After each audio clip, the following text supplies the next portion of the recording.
Test, test, test, test. İngilizce kanaldan konuşuyorum şu anda. Alabiliyor musunuz? Test, test, test. Tamam mı?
Sayın Başkan, Sayın Distinguished Chairman, esteemed members of the Assembly, dear members of TÜSİAD, ladies and gentlemen, esteemed members of the press, I would like to greet you with my deepest respects on behalf of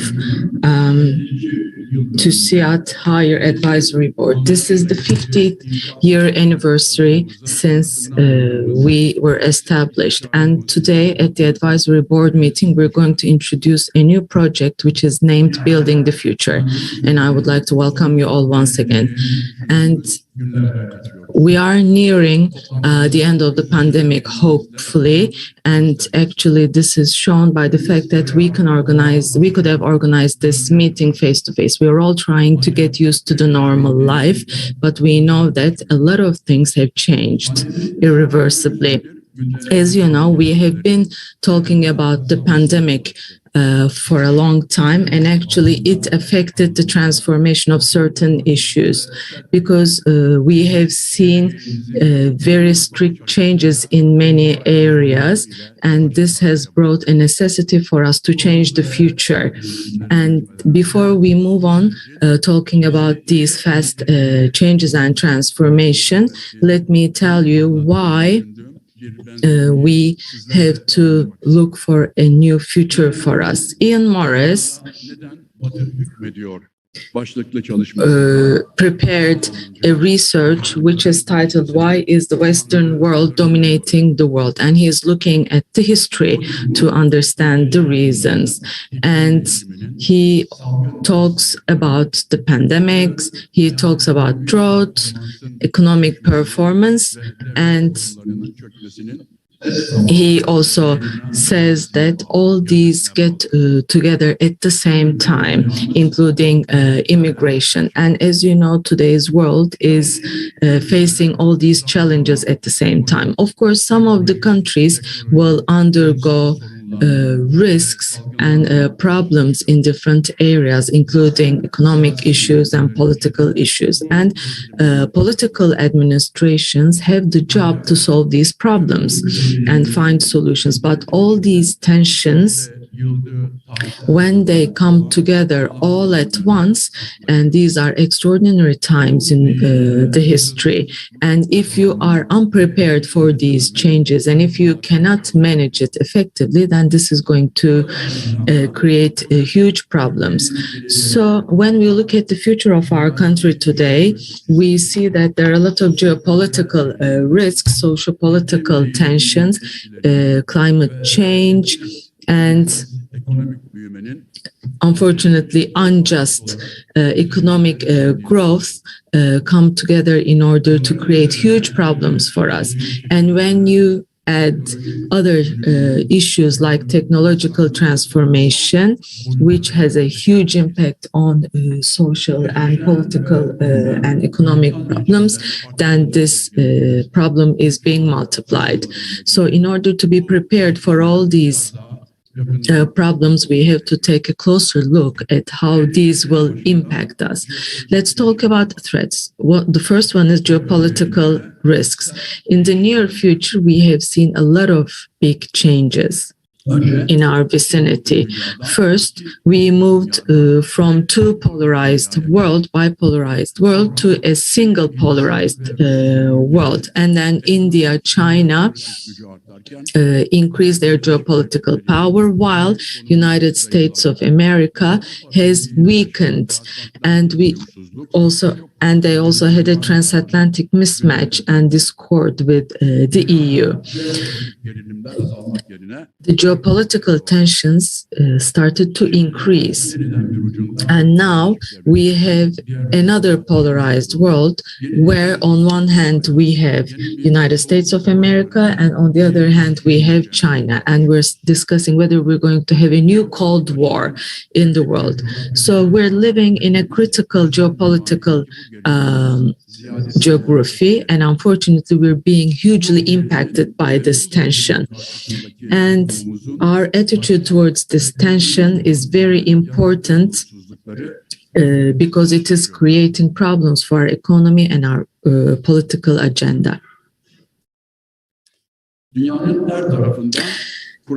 We have seen drought all around the world, and I think this is one of the biggest risks which is facing us, and we believe that Turkey will play an important role here. So the second title is climate change. There were extraordinary events, or meteorological events. We have seen a lot of big wildfires, drought, and floods all around the country, all around the world, and thousands of people lost their lives. When you look at the latest UN report, we see that the Mediterranean basin is going to be hugely impacted by climate change, and 60% of our country is facing a risk of becoming a desert. And of course, the irrigation systems, underground and above ground water resources need to be used smartly if we do not want to lose our water reserves. But unfortunately, the level of reserves is nearing very low levels, and a huge drought is having a negative impact on our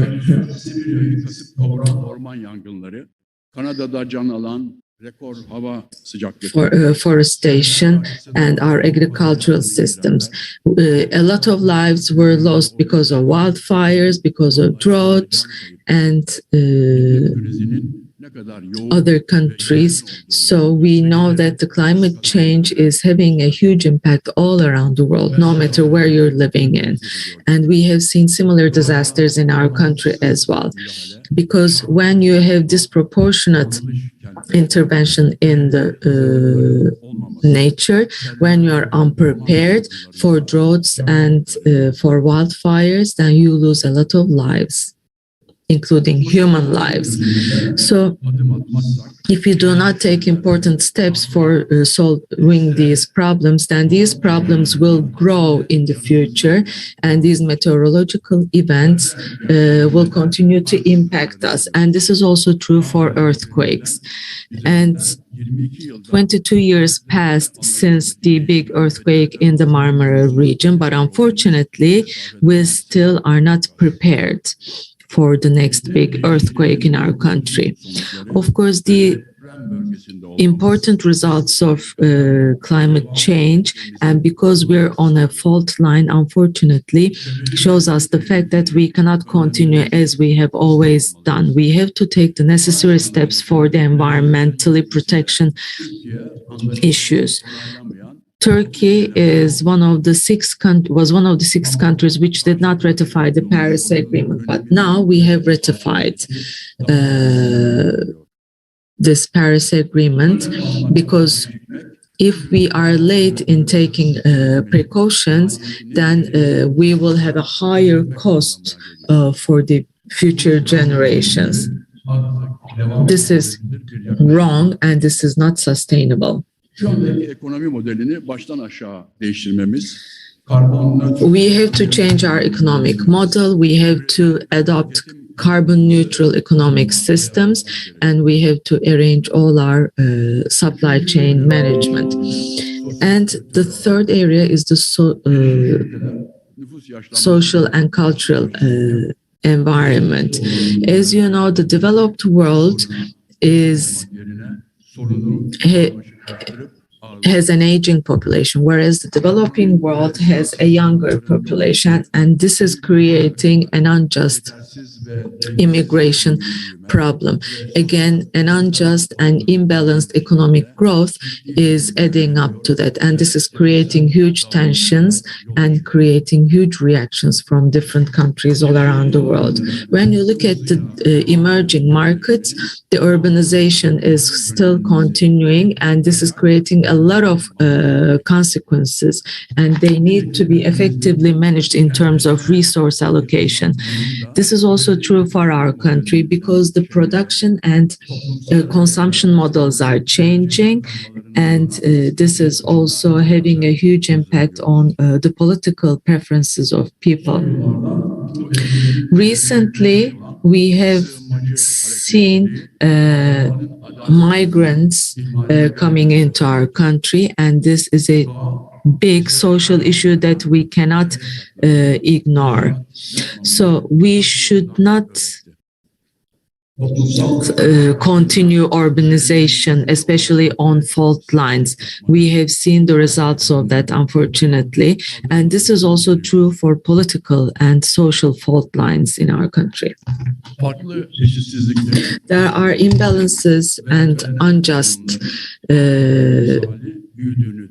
groups, and we know that if we do not solve these problems, then these problems will grow just like snowballs. So social justice needs to be established as soon as possible in order to have a just and fair developed country. The fourth heading is economics.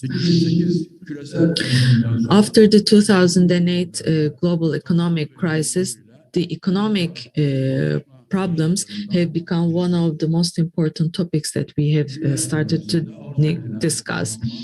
The recovery has not been fully achieved, but economic relations created imbalances among the countries, and this also created political tensions. We have seen these problems snowballing during the pandemic.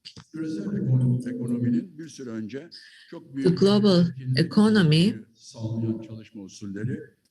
created new environments for people to work, but now we have to solve related problems as well. In the past, that system created low costs, but during the pandemic, it increased costs and also pauses in production because the supply chains, unfortunately, created production problems. So when you look at the present production and consumption issues and weakened systems in the economy, we have to find solutions immediately if we do not want to have more stoppages. A lot of countries are trying to restructure their supply chain systems, and at the same time, many companies are changing their production models in order to alleviate risks. Of course, drought and energy problems and supply chain issues are adding up on these problems. Recently, we have seen problems in the energy markets, and we believe that this is going to worsen together with higher climate change problems. We know that the energy markets are on the brink of change, so we have to think about how we're producing and consuming energy. We have to grow and we have to increase our per capita income because everybody wants wealth. fair. But we have to have macroeconomic stability and we have to have sustainable growth in our country. And in line with that, the most important steps will be about a market economy will have strong institutions and the regulatory bodies such as the central bank will gain their autonomy. Of course, it's very important how we achieve growth as well as what, because when you look at the risks and challenges, growth is not about speed, but it needs to be green and it needs to be just where we can create employment for the large masses. So when we share our Building the Future project, you will see that we're always underlining a just, developed, and reputable country. So climate change risk, immigration risks, social tensions, and economic problems were problems that we had to deal one by one, but now we have to deal with all of them together. And the fourth industrial revolution was unfortunately not managed very effectively. And if we cannot manage it effectively, then we're going to have bigger risks in the future. So all these problems are interrelated, and when you solve one of them, the others will be impacted. When you look at our budget deficit and current accounts deficit, we see that it's also coupled with other deficits in the social stability. So the devaluation is not happening only in our local currency. The devaluation is also happening in our happiness, in our welfare, in our social issues. So macroeconomic imbalances is not standing by alone, because we need to solve problems with regards to just wealth distribution, and we have to find solutions to carbon emissions. So, of course, we need to increase investments, but these investments should also happen in rights and freedoms, as well as in economy and in social issues. And we have to strengthen our position as a country, but we also want to create a just country for all disadvantages groups such as women, minorities, and disabled citizens. And we want to get our fair share from the world economy, as well as cultural and social issues. So in short, we want a better future, a more just and prosperous future. So it's very important what we're going to do in order to have a better future. This is the basic question that we need to find answers to. And the answer lies in the will of 80 million people that live in this country. This project that we're going to share today will give you an outline of what we aim for our country and what we need to do in order to reach those objectives. Mr. Simona Kozlovsky will talk about our targets and objectives, and we're going to watch the video for this project. And after watching that video, we're going to hear from a very respected expert in terms of economy. Professor Daron Acemoğlu from MIT will take the floor. So I'm not going to go into the details of this project, but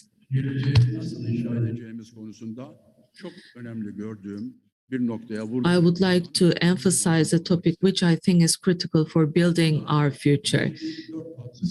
That is the issue of effective governance and rules and regulations that we need to abide by. Today, we're going to share this project with you, and the interaction in the society will be very important, and norms and rules which are formed in the society will be very important in terms of economic, social, and political interactions. And I'm sure Professor Acamoğlu will give you details where we can achieve a balance between a strong society and a strong economy and country. I believe that unity and solidarity will be very important to solve our problems in order to achieve an environmentally friendly, just, reputable, and developed Turkey. So let me focus on secularism and democracy.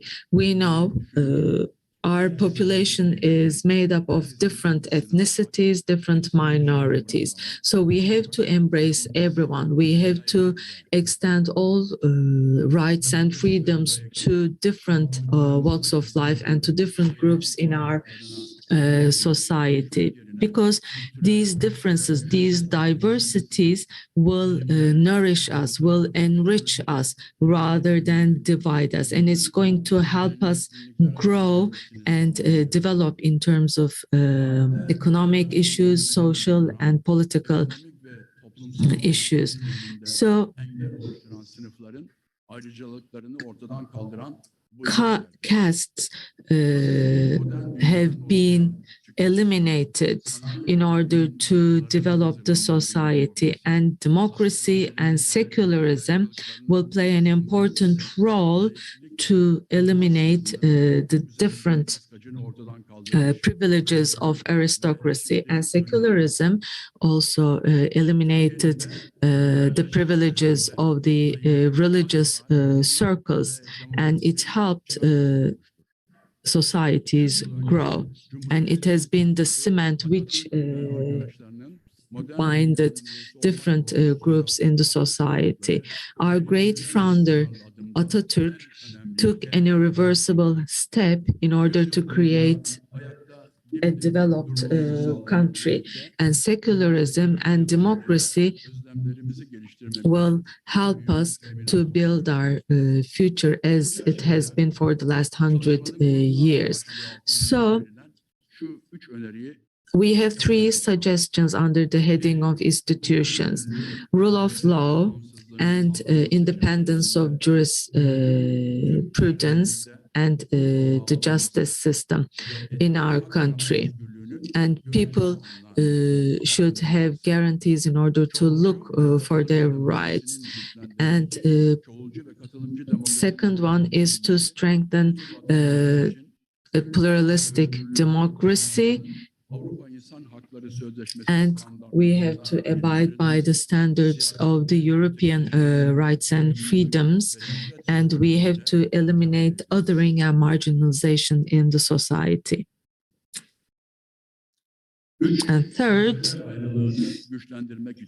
distribution of powers. And in order to strengthen the discrimination of powers, we have to have a stronger and more effective governance. If we can take all these steps, then we will be able to build a strong and better future for our country. And if we can take these steps, we will be able to create a social justice, and we will be able to have a balanced ecosystem for the future generations, whereby we will have a stronger country. Distinguished guests, ladies and gentlemen, we cannot solve problems by postponing them. We are at a crossroads. We have to find solutions because the future has arrived. So, first, we have to understand the fact that we have to change immediately. And we know that the future is coming fast, and we have to be in a position to make use of the opportunities to build up a new future. Otherwise, we will only fix the problems bu fırsatların for a short while, and we will miss the opportunities. bu çalışmanın sorunlarımızı I hope that this project will strengthen our solidarity and our position to solve all these problems altogether. Thank you very much.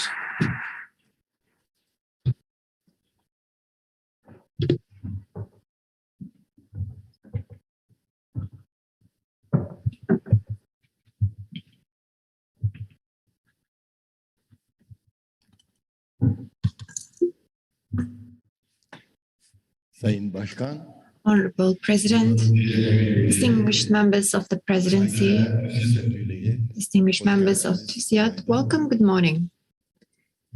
Today, I'm very happy to be here with you today. kuruluşunun 50. yılını kutladığımız We are celebrating the 50th anniversary of our association. We are contributing to the future of our country, and the Building the Future report has adopted a new approach serving that goal, and I'm happy to announce the report, to launch this report today. 50 years ago, TÜSİAD was formed by 86 businessmen gathering to serve the development of Turkey and to elevate the level of civilization to a contemporary level of civilization. Turkey, back current democratization of our country, economic and social development. It's making progress on the way to EU membership. Were important developments. We have carried out many activities. Building the Future has a new approach, which is based on the force of our past and which was prepared as a roadmap that will help with our future. This study foresees a developed, fair, reputable Turkey and calls on each segment of society to build this future together. 2 years ago,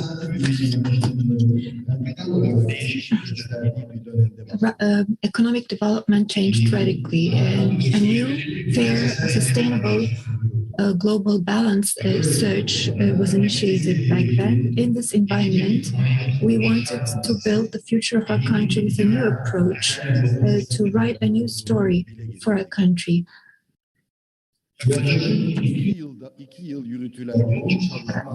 As a result of 2-year-long intensive work, we have made use of previous knowledge and data of Turkey and TÜSİAD. This report entails comprehensive study. It is not touching upon business cycles, but on principles. It has been prepared with a long-term perspective. The study, the summary of which will be shared with you today, can be downloaded over geleceğinşa.org website. Distinguished members, in 10 days, we will celebrate the 98th anniversary of the foundation of our republic. We have 2 years to go until its centennial.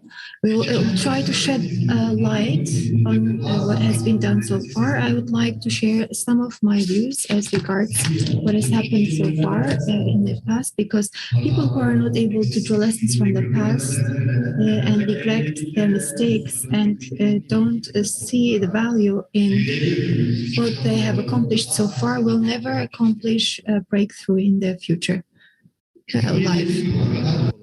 The staff that founded the Republic overcame the trauma which came as a result of the collapse of the empire and developed a nation-state project.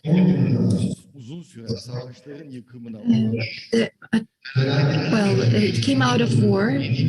Anatolia, they tried to create a new nation-state out of Anatolia, and while doing so, they chose the principles of the Enlightenment as their guide.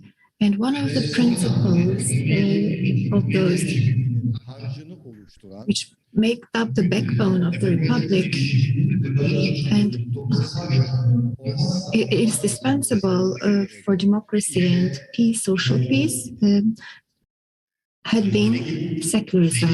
Secularism is a safeguard of religion and conscientiousness. And if this principle is not internalized, the concept of equal citizens cannot spread, and it is impossible to spread. If there is no citizenship awareness, establishing a modern and democratic society becomes more challenging. For a modern and a democratic society, we need women to take part in all spheres of life. Women participating in social life and contributing to the development of society with all their skills and competencies and talents is only possible through a secular environment. We should be proud of the success of the past, but the world is changing at light speed, and this is no longer enough. Distinguished members, and at the end of 1999, Turkey's EU membership candidacy process was accepted. Between 2000 and 2007, legal and constitutional reforms took place. These were very positive developments, from the constitution to criminal law, the association law, civil law, in many fields of life, new laws were enacted based on EU norms.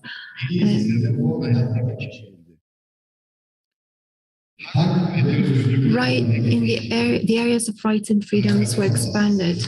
Judicial independence, individual rights, relationship between citizens and the government, and rule of law. In these fields, important achievements were made.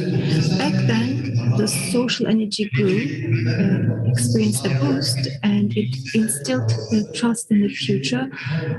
A wave of positiveness spread throughout the country, and optimism spread throughout the country. The best economic development took place in that period, and which is not a coincidence. It was a result of all these efforts and work. Unfortunately, in 13 years' time, our income per capita went below the level of 2007. The population's participation in the labor force is around 50-55%. In the labor market, we have had an unemployment rate of 22%, which is a very high level. The World Justice Project Rule of Law Index, among 139 countries, we are ranking 117. Looking at all of these pictures, it is evident that we need a new approach to development. On the other hand, as a society, we are being threatened by a big, quote-unquote, drought. Our seas and waters are polluted. Our lakes are drying up. We are cutting our trees, our forests, and fires are spreading all over. Our assembly, our parliament has ratified the Paris Agreement. We need to abide by those rules, otherwise we'll be faced with desertification and other environmental threats. Distinguished members, desertification has disastrous results in many regards. The most skilled, the most educated, the most talented youth are the apple of our eye. They are looking for opportunities in other countries. Since 1916, I have seen out migration. Today's out migration has a new dimension, an unprecedented dimension, which makes us weaker. And youth unemployment, the reduction of areas of rights and freedom, less opportunities to lead a life in welfare accelerates the out-migration. Our doctors, our software developers, our entrepreneurs, our creative brains, they're abandoning a country to establish a life somewhere else. If we can't reverse it and stop this, there will be another desertification in our human capital. This is an important vicious cycle which we need to get out of. Underground resources, physical capital, and low-cost production are no longer important assets. There are countries who have become rich because of their natural resources, but this is not enough to become a developed country. The most important indicator of welfare of countries are non-material resources. In this sense, in order not to miss the dynamics of this age, to not lag behind, we have to urgently, which also our report underlines, prioritize these three elements: human development and competence building, science, technology, and innovation, political, economic, social institutions, and rules. You can summarize it as human science institutions. They make up an integrity. They have to be furthered simultaneously. You can't pick one and not the other. That's not possible. An econometric analysis covering hundreds of countries shows that human development, human technology, and institutions, if we can take steps to go above average OECD average, we can triple national income to 30,000. I would like to underline that our goal is not only to become rich, and we have to make progress in all these 3 points to have a developed, fair, reputable, and environmentally friendly Turkey. And the fundamental elements that will lead our way in this aspect are as follows. Educated, healthy, happy people, they are the agent of and the goal, the end of development. If we have educated people and have good digital skills, we can establish a brighter future. The opposite will make our future darker. It's like a rule of mathematics. And people who have not developed those skills, they will have trouble staying alive in our day and age. Education will also serve to remove social inequalities. Removal of social inequalities and equipping people with contemporary skills and qualifications. We need to invest in the quality of education.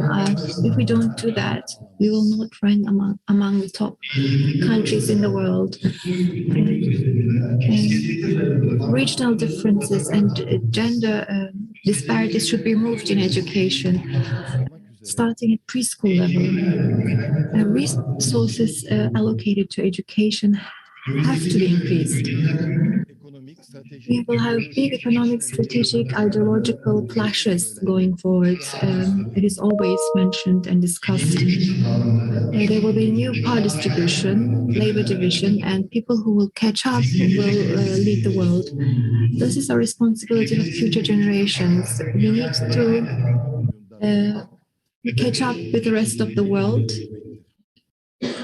in this sense as well. And the cost of not doing that will be very high, and the damage will be irreversible. Distinguished members, the most important indicator of human development is the position of women in society. The most important social dynamics of future societies are women's rights being defended all over. In Taliban's Afghanistan, women they are fighting to not lose their rights and freedoms. Fight for women's rights is important. It should not be reversed. And Since the Ottoman time, women have fought for equality. Before developed countries, they were given political rights in Turkey, and it is not acceptable that Turkey suspended the Istanbul Convention.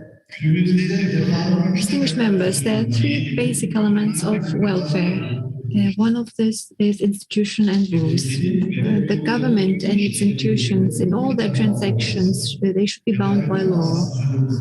Judicial independence should be safeguarded. All rights and freedoms should be based on the European Convention of Human Rights standards, and people should have an effective right to seek their rights and justice. The European Council, we should no longer be a country in which these rights are being violated. We have to put in line these legal rules, otherwise there will be lack of trust in the judicial system. Pluralistic democracy and separation of powers need to be strengthened.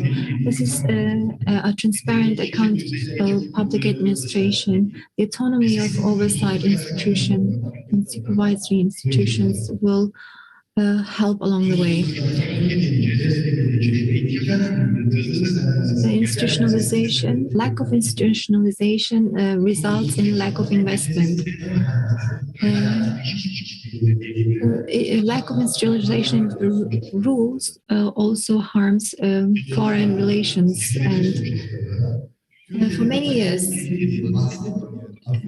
the European Union did not talk of Turkey as a candidate country during the summit. There were some administrative changes of the Commission. Turkey was deemed the southern neighbor. Now it is part of the Middle Eastern region, which saddens us. The buffer zone approach does not serve the interest of anyone. In the future of Turkey, we need to change this foundation, and the goal should be integration, and negotiations should resume within this framework. In our relations with USA and Russia, there are day-to-day ups and downs and tensions. We need a long-term strategic perspective with those countries. We need an institutional approach. In the future economy, ecological approaches in ways of producing and consuming are gaining ground. In terms of equality of income and opportunities and environmental sustainability, institutional mechanisms should be established and rendered effective. The vicious cycle of instability is due to lack of institutionalization as well. Distinguished members, science, technology, and innovation are very important. We need to come up with schemes to further those and to restructure a way of thinking around those. This also will instill hope for future generations, will ensure that they have a positive outlook, and reinforce their belief in the fact that they can establish a safe future in their countries. We need a collective mobilization effort in this regard. In the report, we talk about the following. If we want to establish a strong position, we should spend more efforts. We need a vision which can mobilize social forces. The cost of not attaining goals will be felt at all segments, and explaining this to the entire society is our responsibility. In the report, if the steps that are mentioned in the report are not taken, the level of development and welfare of a country will regress, undoubtedly. Building a new future with this new approach will not only increase national income, the per capita income, and improve employment figures. It's not a report which talks about technology and material development. We talk about common goals, not fighting with each other, and it sets the framework that we got this well. In the 50th anniversary of TÜSİAD, regardless of the reasons of the conditions that we find ourselves in, economically and socially, we can further our country more, and we can build a common future, not leaving anyone behind. We need social solidarity and collaboration to do that. This study, we need people who generate new ideas for the future. All policymakers, like all opinion leaders, academia, different representatives and NGOs, representing different segments of society, the press and media and citizens need to discuss the content of this report. And youth should have a say in the future, this report is also for the future generation. By way of youth workshop, which will initiate these discussions, will collect ideas from the youth as well. To illustrate the reports, we have prepared a video clip. Each theme will be summarized in 4 minutes. We have short videos which will explain this new approach. And I would like to thank the board members who contributed to the study, the project coordinator, the author of the report, and the project consultants, the secretary generals, and the communication staff. After this report, we'll be listening to our guest speaker, Daron Acemoğlu. I would like to thank him for participating.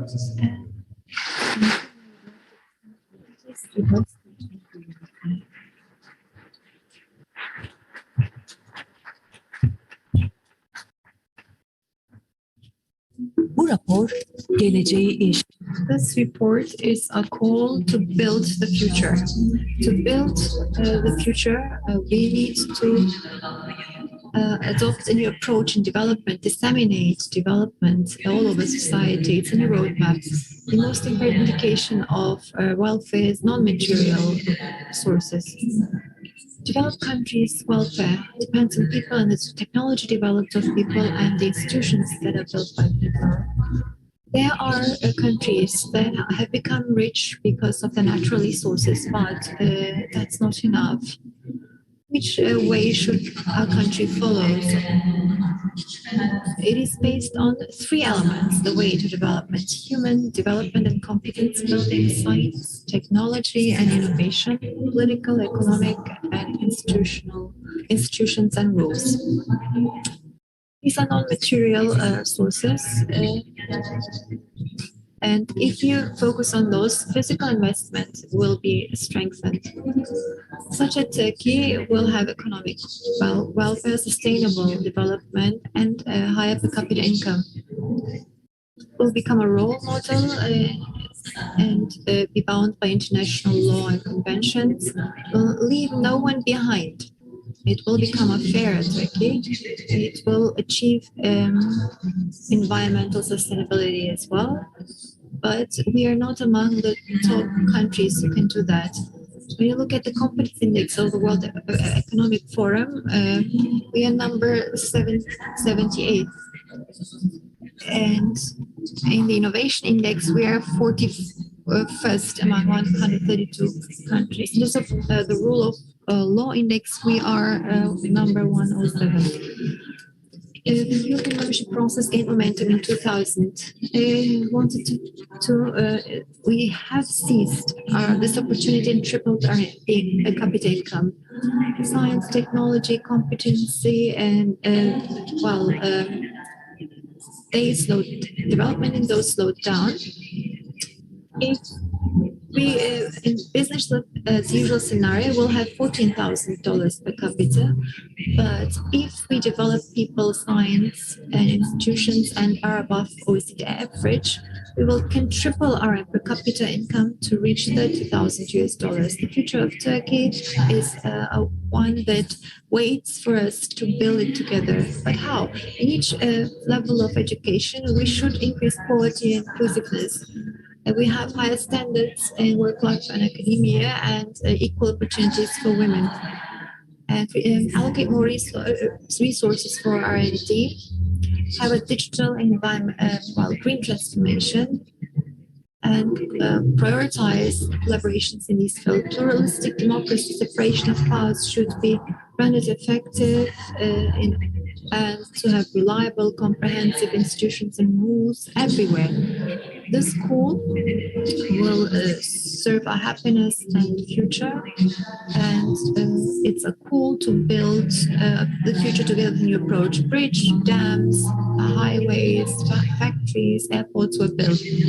Now the next step is more challenging. Freedom, liberties, justice, solidarity, science, environmental awareness should be rebuilt.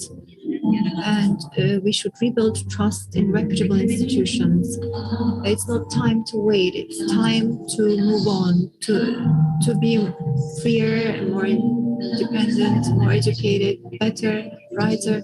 The future, it's time to build the future together. TÜSİAD.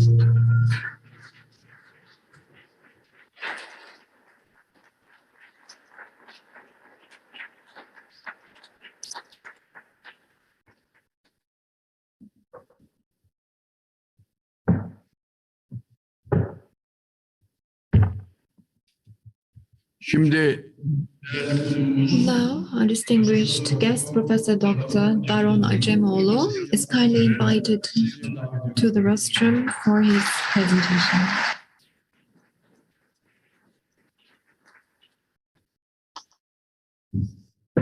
teşekkürler.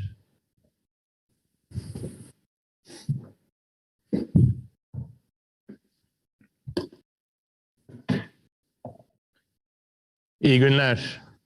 Beni buraya I wish everyone a good day. Thank you very much for inviting me.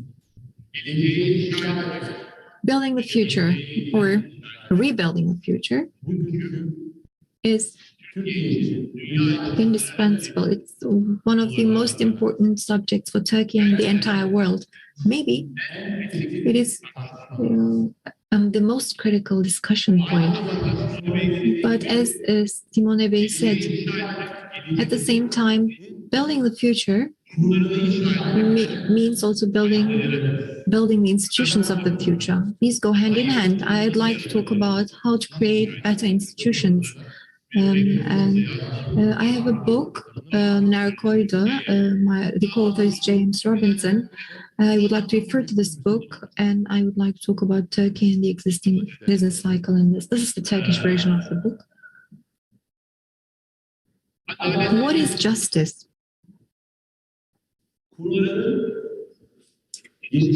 The development of institutions and their betterment is related to their being more just. But we always underline something. Justice cannot be understood only via judicial institutions. Firstly, solving social disputes in an impartial, fair way. It is very important. This is what people understand from it. Most people understand from it. But at the same time, social and political participation is very important for justice. Why? Because we have to think about what justice means first. We have an important philosopher from Princeton University, Philip Pettit. Well, he talked about this definition. First, he defines what it means.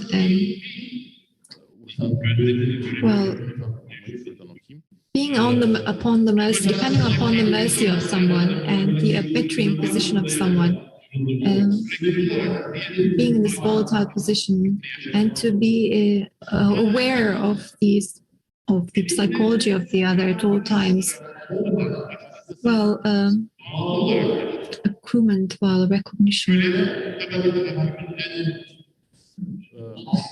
Well, a slave is at the lowest ladder of domination, the concept of domination. But if you're political injustice, if you live in a politically unjust country, you are under the domination of someone else. It's not possible to have justice with domination. So how can we remove this concept of domination and to have a fair society, more fair society, a strong leader, a strong government, via constitution, via economic growth, all of those they've been mentioned in books that have been written for hundreds of centuries, but James and me tried to come up with a different theory, and we have put emphasis on other elements in this theory. And this theory, it can be illustrated with this graph in a more simplistic way. When we look at the last 5,000 years, or even before that, we can see that there are two elements that gain importance: the strength, the power of the government, and the power of the society. These are imbalanced, usually imbalanced. Well, if we don't have strong governments before the agricultural revolution, or when you look at countries where agriculture is not that developed, you will see small-scale communities, and they lack government structures. The government is lacking there. And the government institutions are very weak. They have different dynamics. You can see them that at the lower quadrant of the graph. So, although equality is important, there are no institutions which remove domination. From Ottoman to China, Russia, and then Central Europe. So there were despotic governments. The balance is in the hand of the government. Civil society does not participate in policy making, or does that.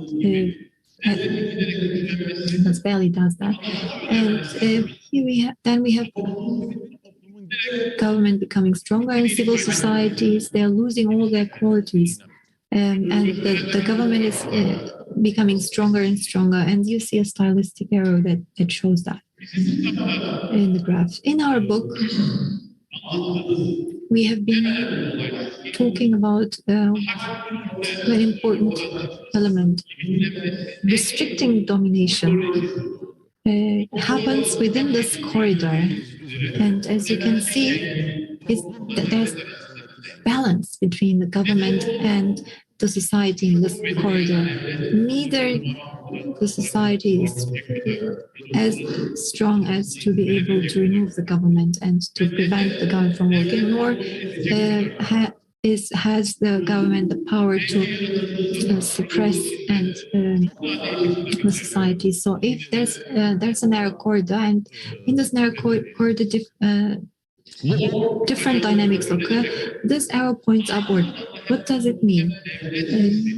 Both the society and the government are becoming stronger, creating freedom and bring the end of the domination, and creating justice requires,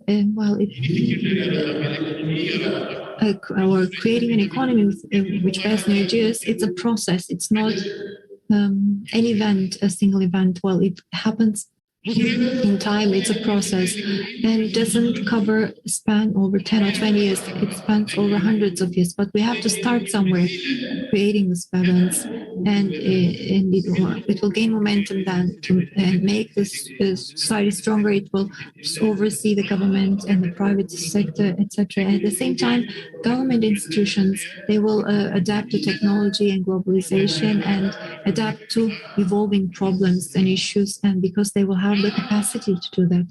So this means this is a very dynamic process, and something which explains this dynamic very well. Although this dynamic is related to institution, it goes beyond institutions. And we have seen this in history. I would like to give an example from history. Controlling the government. This is one of the most telling examples. And this also shows the development in the narrow corridor that I mentioned. This is one of the first civilizations showing that this is possible. It started 2,500 years ago. This is the old Athens civilization.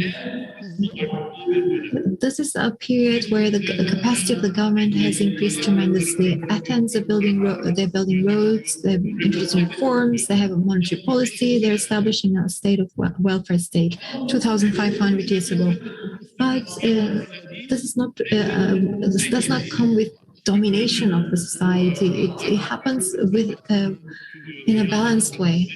And that's why Athens is like the cradle of democracy, is regarded as the cradle of democracy in the world. So not only constitution and parliament does it. Of course, constitution is an important element in this process. Parliaments, they're also very important, but it goes beyond those institutions. It makes sure that society participates in politics. And Cleisthenes, 2,400 years ago, enacted a law on ostracism. According to the law of Cleisthenes, every year the parliament has to vote, and if it votes yes, an ostracism process is initiated, in which all residents of Athens, not unfortunately only men, they write the name of a person on a porcelain shard, and whichever names comes up the most, they are being banned. That person is being banned from Athens. Why do they have the system? The Athens understood very well 2,400 years ago. We're still trying to understand it. If you don't limit the power of powerful people and governments, it's difficult to survive in this corridor. It's not difficult to end domination. This is from Themistocles' ostracism. If we go to ancient Athens, he is the biggest hero. He saved Athens 2 times, first from the Persian Empire and then from Spartacus. And but at one stage, they said Themistocles, he's becoming more and more powerful, and he was banned from Athens for a decade. This is a very different type of thinking. Let's think about China. In China, they have a certain political culture. The government will tell us what to do, they say, and we will act based on that. The civil society is being pushed aside. And this is different in Athens because the government will help us, but at the end of the day, we have to put shackles on the state. And this is what we say in this corridor. Life is not easy in this corridor because it is dynamic, and in order this is important to understand the quality of the corridor. How will the corridor be established, and how to remain and sustain oneself in the corridor? I'd like to once again emphasize politics and democracy go hand in hand, because in the 21st century, the way you can enter politics by democracy, but you have to understand that civil society is as powerful as the government, and then civil society is important to reinforce the strength of the government. The government capacity may increase in the corridor because, and then the society controls the government, and the society allows the government to exercise its power. Then checks and balances, and this is not what is meant here as Montesquieu did. If necessary, by way of protesting, by way of voting, by way of organizing in civil societies, you can enter, you should enter politics, and this is how checks and balances come about. And freedom, political, economic, social, and economic, all kinds of liberties. Değişik. Çin'in Of course, the quality of the economy in this narrow corridor is very important. As you know, the old Soviets grew very rapidly for 3 decades, and in the 19th century, we saw a rapid growth in Germany. But that quality is different from the growth quality in the narrow corridor, because this is not by the support of the strong state. In Athens, you see that there is a huge human power or human capital which is being developed 2,500 years ago. And technologically speaking, you see that their development is totally different from the last 1,000 years before them. So I'm giving you examples from the old Athens civilization 2,500 years ago, because that's all about prosperity. Because if you do not have a narrow corridor, you cannot grow in prosperity. And it's very difficult to establish that narrow corridor today, because we are becoming rapidly globalized. And if you want not to have prosperity, you have to end domination, because there are a lot of imbalances and unjust systems in economy. If you have only a couple of people with a lot of power, then all the rest will be under their dominance. So this is not just, and this is not in line with the narrow corridor concept. When you look at this audience, I'm right now addressing the biggest companies in Turkey, and you have to play an important role here, because you bring dynamism, you bring technology and industry into the country. But when we look at the world, we see that we have to balance the power of the companies. When you look at United States of America, you see that they are actually undergoing the narrowest path in the corridor, because in Turkey, we have to enter this corridor and we have to establish a balance between the society and the strong companies. And freedom, when you can increase social and political freedom, you also increase economic freedom. But of course, there are certain challenges here. So let me give you a couple of examples from United States of America and Europe. Of course, there will be challenges when we're trying to grow in this narrow corridor. There are pros and cons. First, let's talk about the advantages. This number shows you that every decade you see the growth of the total factor efficiency or productivity.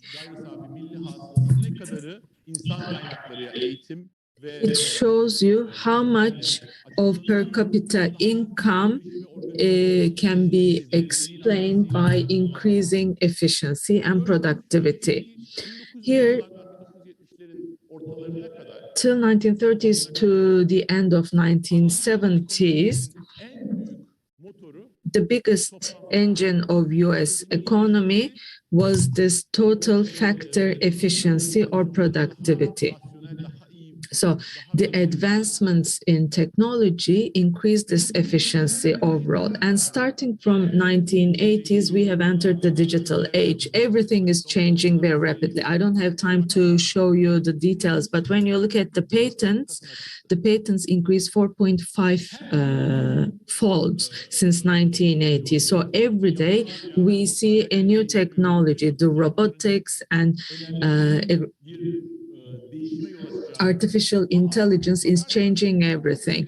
But when you look at the total factor efficiency, there is a huge drop. Why?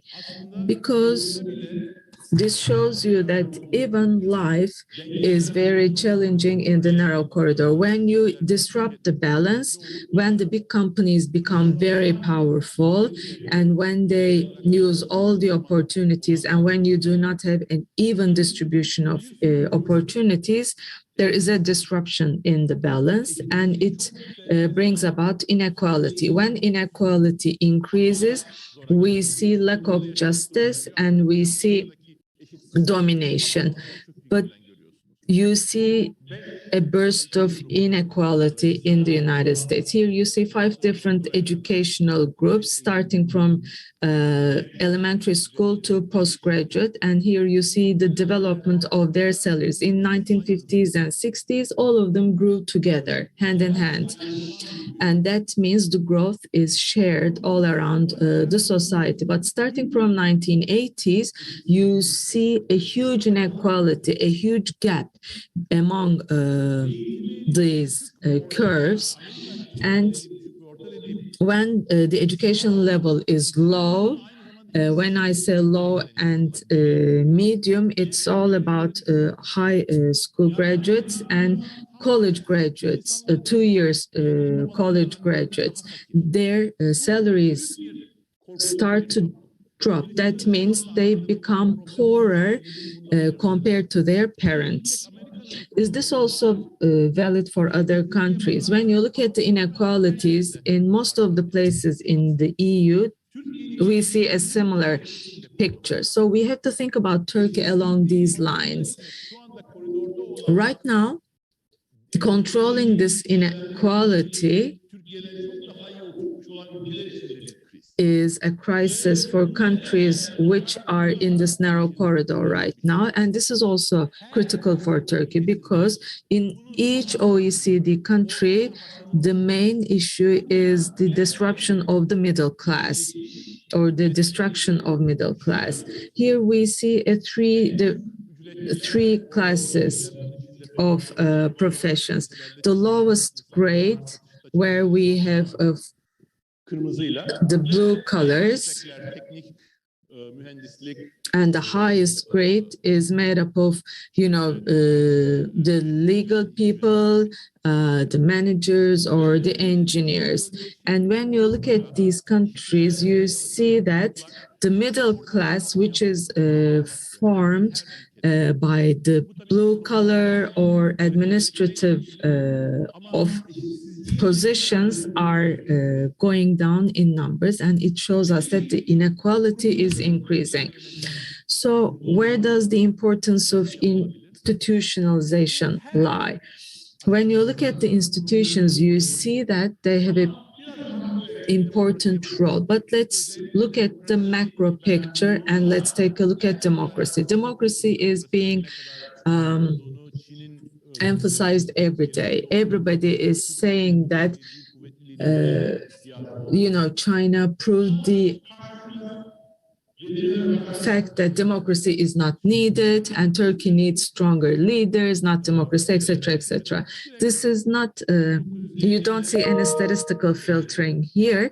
You see, starting from 1980s, you see per capita GDP for different countries. When it reaches 0, actually it shows you the countries before democracy. And 0 shows you when they move on to democracy from other types of government. You don't see any statistical filtering, and you see that when countries move on to democracy, and when you compare pre-democracy and post-democracy eras, in the first 10 years, democracy gives an uplift to the per capita income by 25%. So when you look at the data from 50 to 60 years ago, you see that democracy is important for economy. It has a huge contribution to per capita income, but we also have bad democracies. For example, they call themselves democracy, but actually they limit all types of rights and freedoms, such as the African democracies. But despite that, democracies always have a positive impact on growth and development of countries. And before 0, before they move on to democratic systems, you see per capita income is always going down because dictatorships do not always leave by themselves. They always leave because of economic crisis. And these economic crises bring about democracies. And despite those economic difficulties, democracy brings about a positive impact on per capita income. And when you increase taxation and when you invest in education, healthcare, you see that the countries grow faster. Let's take a look at the death rates of babies or newly borns or infants. Once you move on to democracy, these death rates decrease considerably because non-democratic systems do not care about the healthcare issues of the low income classes, and even if they do not do this in an efficient manner, and millions of babies or newborns lose their lives because healthcare systems are not innovated. So why don't we establish democracy if democracy is contributing to economic development? Francis Fukuyama says that the end of history has come. Everybody is going to move to liberal systems. But when you look at the last 15 years, since 2006, we see that every year most countries weakened their democratic institutions according to Freedom House, and some of them moved from democracy to other government systems, and Turkey is included here. But it's not only valid for Turkey. So why is there such a huge crisis for democracy? Nobody knows the real reason, but actually it has got something to do with inequality, because when inequality increases, the development which is committed by democracy is not achieved, and people become more unhappy, and this weakens democracy as a result. And here you see democracy and China. They have an AI-based surveillance system. This is the Tiananmen Square. As you know, at the end of the 1980s, people came together in Tiananmen Square, but right now they are being surveilled by AI-based systems. And social media, by the same token, has a huge impact on the cultures. So the state has stronger systems to have surveillance systems to monitor their societies, and they abuse the unhappiness of their people and they weaken democracy. So it's becoming more and more challenging to establish democracy, and it's becoming more challenging to live in the narrow corridor. This is not a problem only for Turkey, but for the United States and for the EU countries. Of course, the pandemic contributed to that. I'm not going to go into the details. I'm going to show you the slides, but maybe if you have questions, we can answer them during the panel. So I have last couple of minutes, and I'm going to talk about Turkey. So within this context, how can we think about Turkey? First of all, let's take a look at productivity levels of Turkey. This is together with Professor Murat Üçer. In many eras, Turkey grew very rapidly. In some of the processes, Turkey undergone recessions or stagnations. But apart from growth, when you look at the quality of growth, you will see the problem in Turkey more clearly. I showed you United States. Again, let's take a look at total factor productivity or efficiency. Here, the red shows you the fluctuations of or the median numbers of this efficiency in different periods. Starting from 1980s till the beginning of 1990s, we see a negative efficiency. In 1990s, it's zero. Starting from 2000, from 2001 to 2006, just like Simone Bey said, together with political and economic reforms, we see a total factor efficiency growing up. And this is much faster than the fastest period in the United States. It's 5%. It means a very rapid growth. And it shows you the potential of Turkey. When you have the right institutions, when you invest in science, human rights, human resources, and judicial systems, Turkey can grow very rapidly. But since 2006, yes, we see growth going on, but the total factor efficiency or productivity goes negative. It's below zero. This figure cannot be meaningful for someone who doesn't look at these numbers. But let's take a look at the technological advancements in Turkey. So when you look at our export numbers, how dependent are we on technological products? Here you see different countries. China still poorer than Turkey, Argentina, Malaysia, Turkey, and other emerging markets. So when you look at our technological exports, it's much lower than all the other countries compared to total export numbers. So at the end of 1990s and in the beginning of 2000s, we see a rapid growth, but starting from 2006, unfortunately, the share of high-tech product export is going down in our total export numbers. China, Malaysia,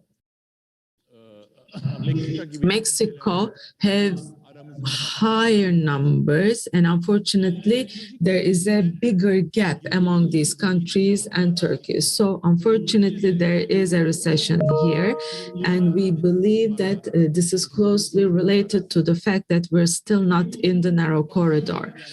Of course, there are other reasons. As it's emphasized in the report, human resources is very important.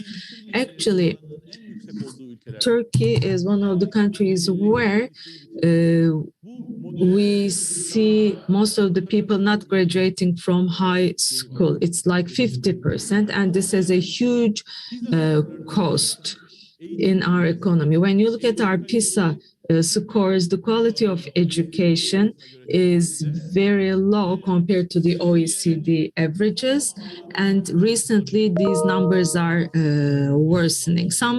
Of course, there are certain fluctuations here, but we have to invest in the quality of education. Otherwise, this PISA scores will go down, as our numbers are especially low in mathematics and related topics.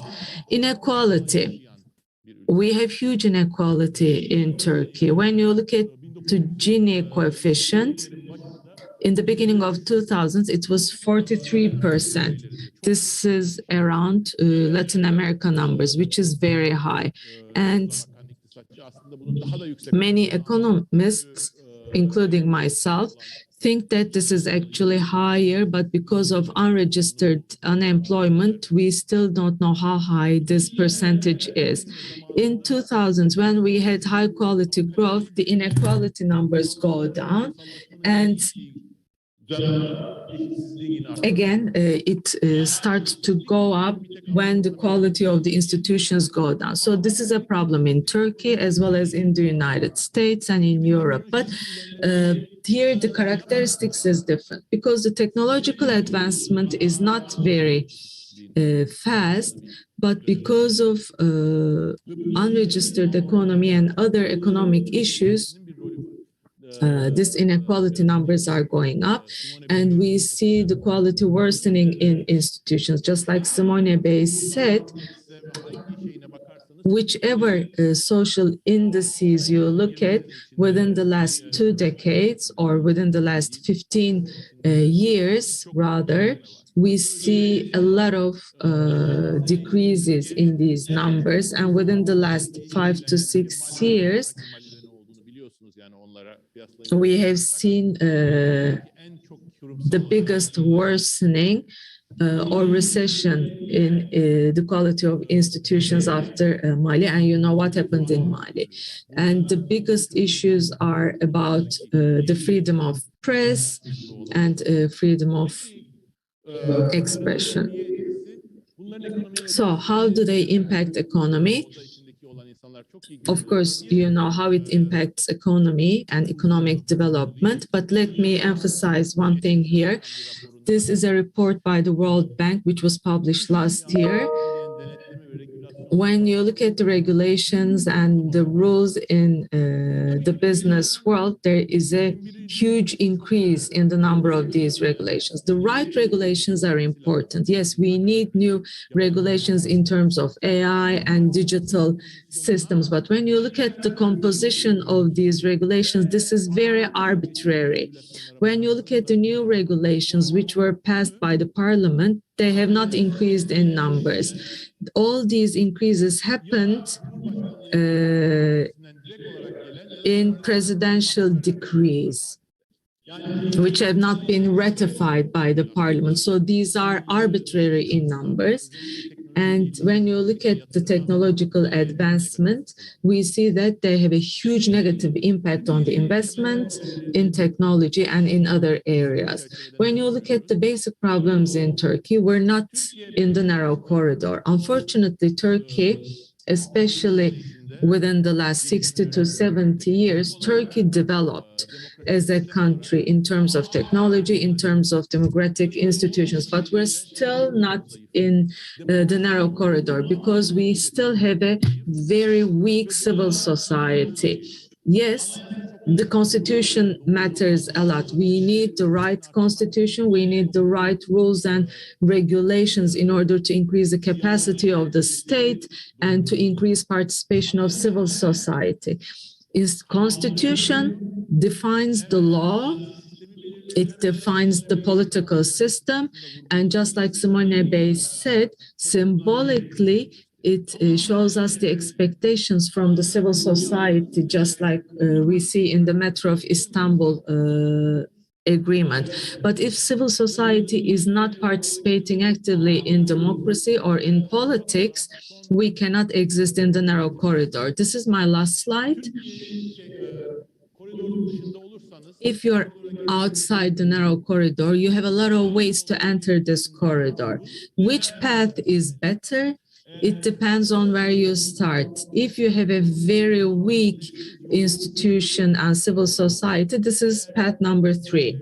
If the state is very weak, just like in the African countries, you need to increase the capacity of the state, you need to increase the autonomy of the state. But most countries show us that there is a weak civil society, just like in Turkey. We have to increase the power of civil society. People should participate in politics actively, and this cannot be achieved by constitution alone. The constitution will play an important role, but the society's mentality needs to change in order to participate in politics. And in order to have a better future, we have a lot of different pathways.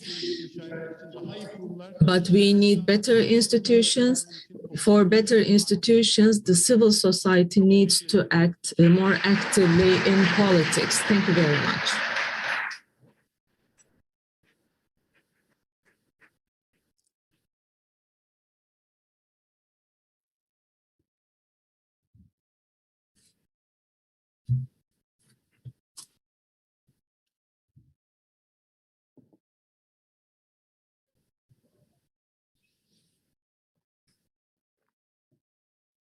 Unfortunately, the chairman is not using his microphone, so we cannot hear him. Am I staying here at the podium? Okay.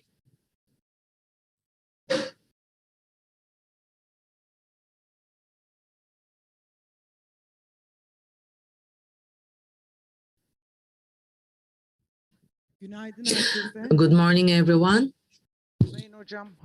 Esteemed Professor, welcome. Just a small reminder. My late father, Isaac Alaton, in 2008, when Jack Welch visited our country, asked him this question. Increasing energy and food prices will cause hunger and death for millions of people.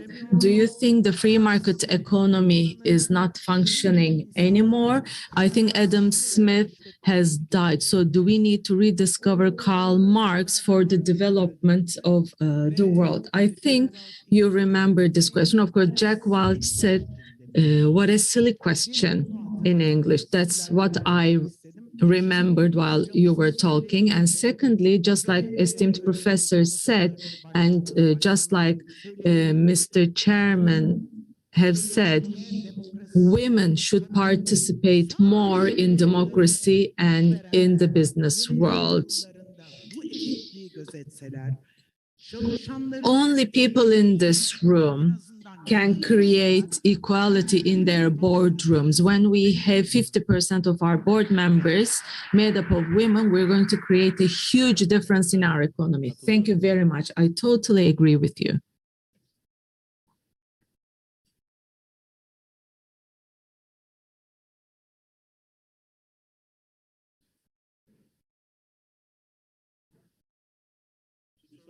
I guess there's another question over there.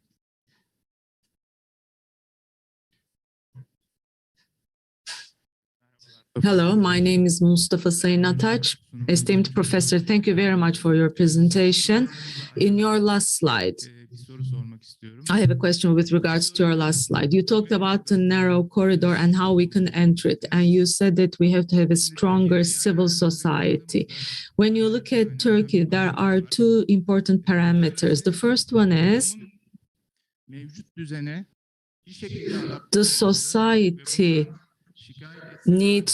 has adapted in the status quo, and even if they complain about it, they don't do anything about it. And the second and more critical issue is the level of education. Unfortunately, it's very low in our country. So how can we overcome this paradox by thinking about these parameters? Increasing the power of civil society. This cannot happen overnight. This is both political and cultural. For example, in the previous question, you mentioned the role of women in Turkey. Of course, we're talking about domination and lack of justice. And at that point, we have to emphasize the role of women in the country. But this will not happen by changing the law. This is a process. Just like you emphasized, the companies should do something about this. They should give more opportunities to women. Is this sufficient? No. Is this enough? No, because still most of our population is living in the remote areas of our country. And of course, this has a cultural and social aspect. They still live in rural areas, so we need different regulations and institutions to include women living in rural areas in the economy and society. We have to emphasize their role and responsibility. But with the help of these institutions, maybe we can change certain traditions in the society. And this again relates to the power of civic society. When you look at China, you see that there is a very weak civic society in China. So are people happy in China? No. When you look at the researchers, when you look at the social media, you see that people are unhappy in China. But there is such domination and there is such a social system in China because of that political dominance and lack of rights and freedoms.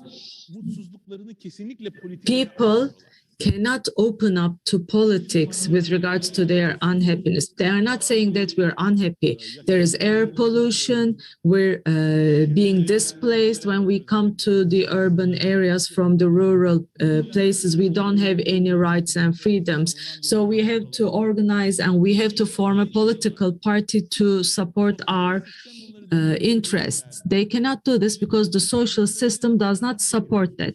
If they say something, they are incarcerated. They are being detained. If they say something on social media, if they express their unhappiness, their accounts are closed and they are being investigated. And because of that, people internalize their unhappiness. And they start saying, well, our leader is okay, but he needs to create better ideas. Of course, you see similar dynamics in Turkey, but the unhappiness level is not the same. People living in Turkey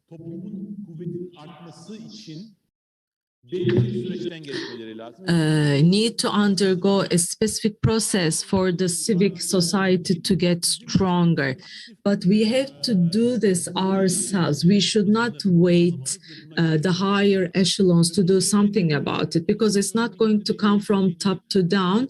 But this is not going to happen overnight, but institutional change will be the first step, and the civic society will have to lead this. TÜSİAD is a leading NGO. Media, all other NGOs should work together to create this agenda and should lead this process to become a powerful civic society.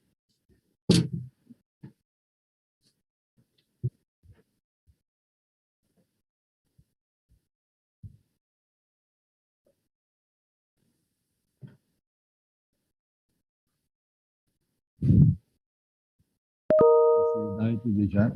Öncelikle proje koordinatörümüz Samettin Onaç. Samettin Onaç, the project coordinator, the author of the report, the consultant, Dr. Ümit İzmen.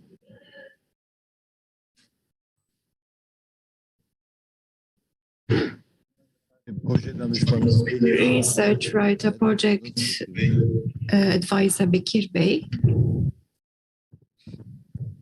Bekir Ağırdır, you have the floor on the stage. And MIT faculty member Professor Daron Acemoğlu. Please join us on stage. Böyle mi geçiyor?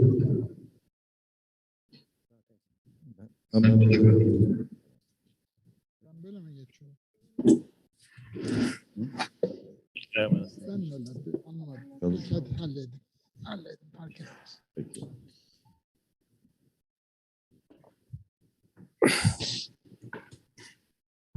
Daron Bey, son soruları. Daron Bey, we will address the last questions to you. So Bu panelin the goal of this panel is to discuss the study and which was launched today in depth and well, how did it start, why was it initiated, and we'll talk about this. I'll start with Samettin Onaç. 3 years ago, I remember the day we met. You came to TÜSİAD. He talked about material assets and non-material assets that play a role in developing a country, and this maybe inspired Turkey, the story of Turkey, we thought, and this is how it started, right? Non-material assets and resources. We were talking about those back then, and today we also use this term. What do you mean by it? Thank you, distinguished chairman. Dear participants, well, in fact, non-material resources or assets, this idea comes from the World Bank study. Well, the World Bank in 97, 2006, 2011, and 2018 published 4 reports. And the heading of those reports was realize the richness of countries and how does the richness of countries change. And this report deals with this question, and those countries have a commonality. I wanted to show you a graph. This is the graph, and this is the commonality or the finding in the report. Countries that are less developed have a lower income. They have natural resources that are underground and above ground, but industrialization is not developed. And when I say non-material, these are make up less than 50% of the overall composition. When we say medium and high income countries, where industrialization was initiated, investments are made, physical investments make up 1/4 of total assets, in fact, and natural resources, they're below 20% in this composition. And when we say non-material assets, they're above 50% in this pie, in this composition. When you look at developed countries, advanced countries, there are two findings. The value of non-material assets is higher than 70%. Secondly, the physical investments, they're 28% at the most. I mean, these are heavily investing countries. These are the most advanced countries, and this and the share of these physical investments is not more than 25%. Means that non-material assets, they are the most important component of overall richness.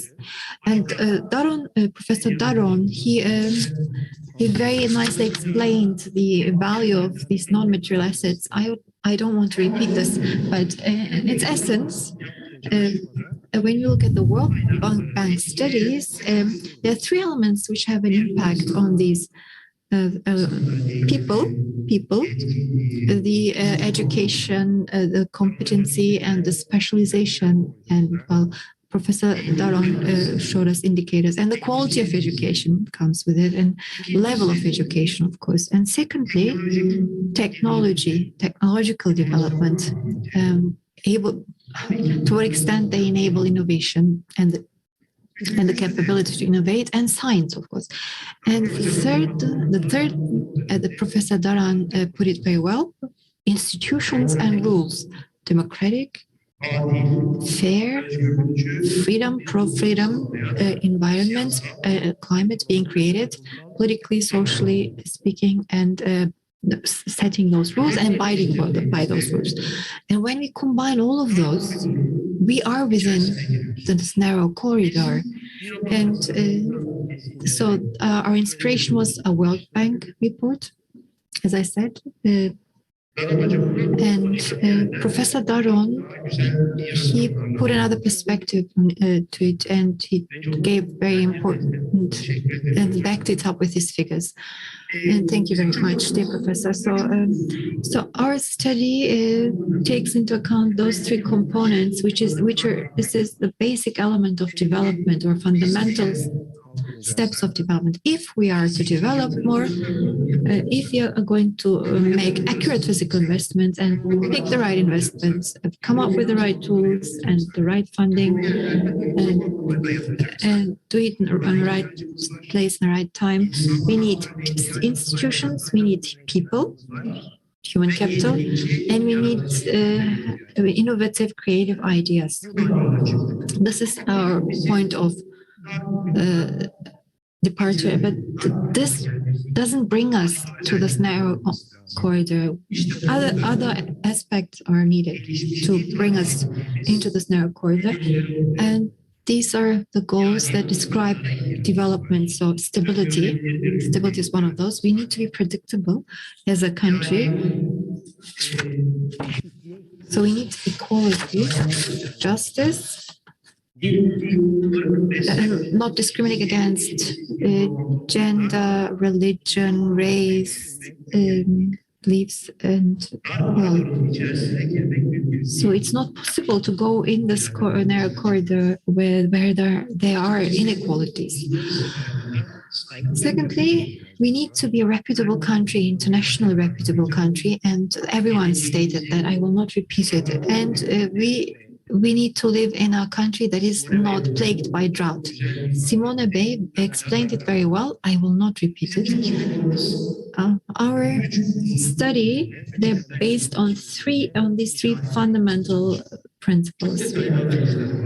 Of course, it has detailed assessments and analysis in this booklet. I mean, the econometric analysis. You can see the causality links, and it is a very comprehensive study. This is the point that we have arrived at now in this booklet. And if you allow me, Simone Bay, I would like to name a few people and thank them for contributing. The TÜSİAD team, especially Secretary General Ebru Dicle, led the team. The entire team, they worked very hard and showed devotion. They're all here, I think. They're in the room, except for two men. They're all women, and they're very successful women.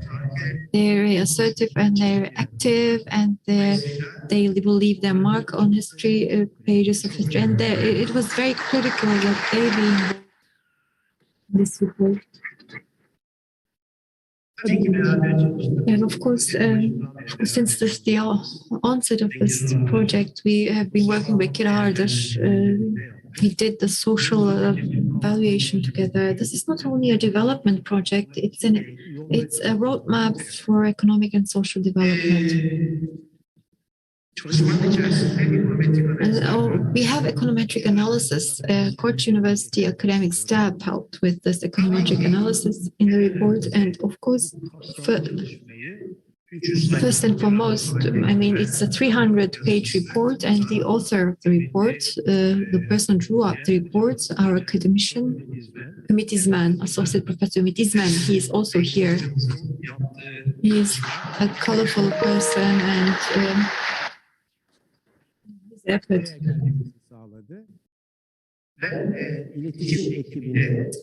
Is appreciated. Well, the communication team, well, it is a 300-page report. The communication team turned it into a movie promotional video. Victor and his colleagues and his friends, thank you very much for this. This is not only about content, creating content, it's also about how you communicate the content.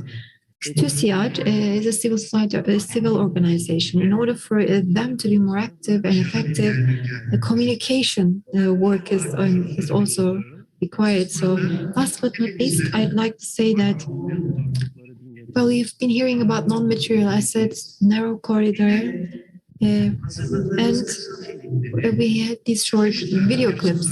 And outside, you will see the kiosk where they will be shown. Please watch the videos again based on what you have learned and heard here. Thank you very much, Hüsamettin Onanç. Of course, we need to thank you first and foremost,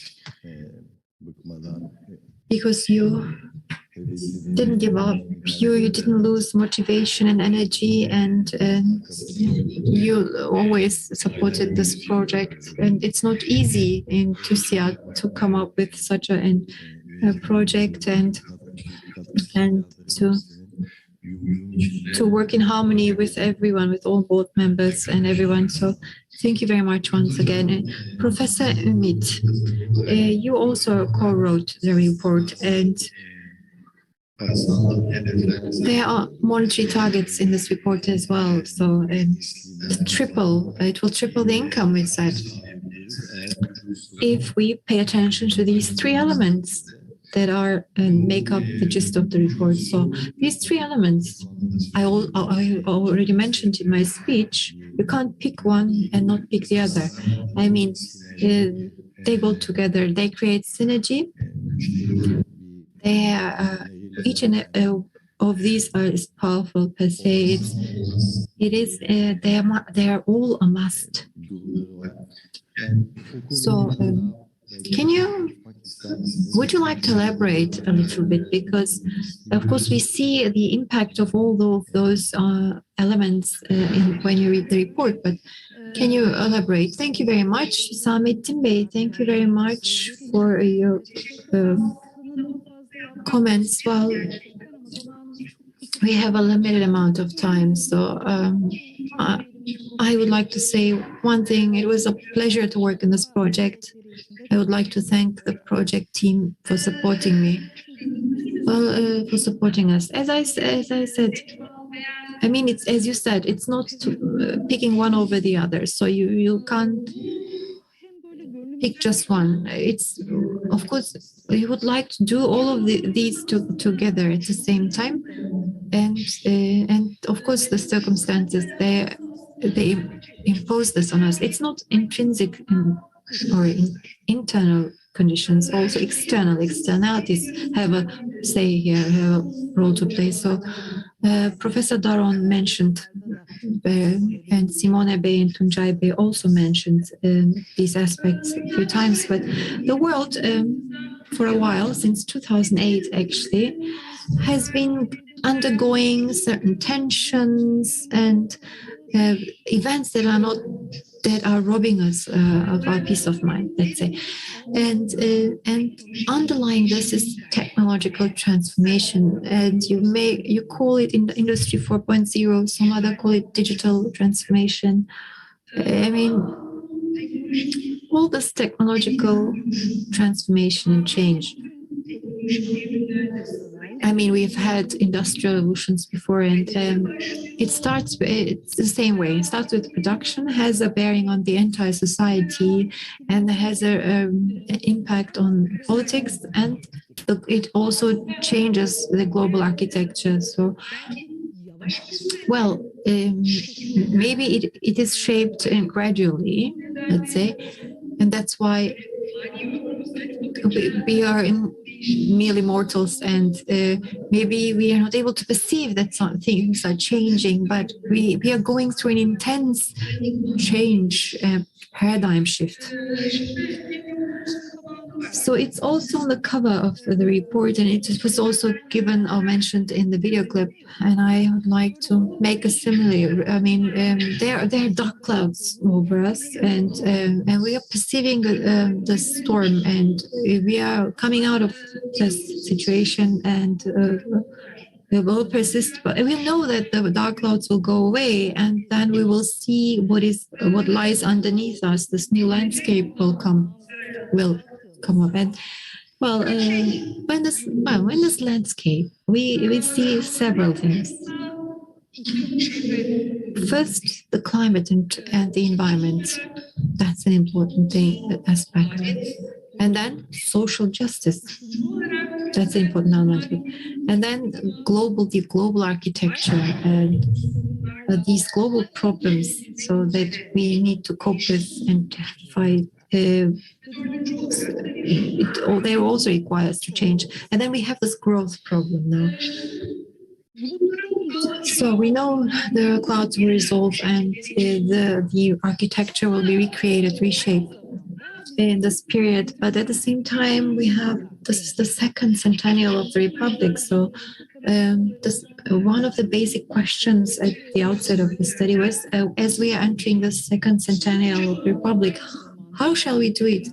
I mean, global architecture is reshaped in this period, and what will happen in this second quarter of the 21st century? So,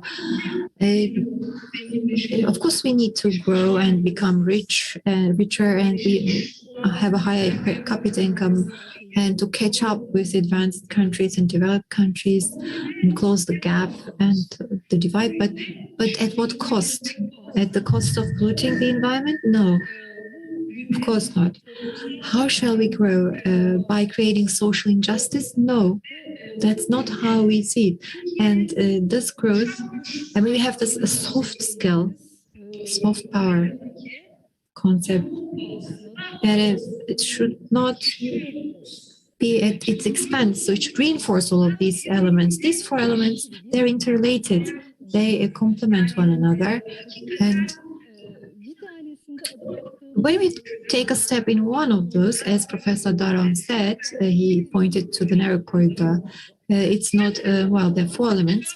So when we take a step in one of those, the probability of taking the steps in the others will go stronger, and it becomes as a necessity for the sake of efficiently using our resources. And well, resource efficiency is it's also one aspect of this. But I was talking about this cloud, the dark clouds and the image. So we are climbing a ladder, going up it.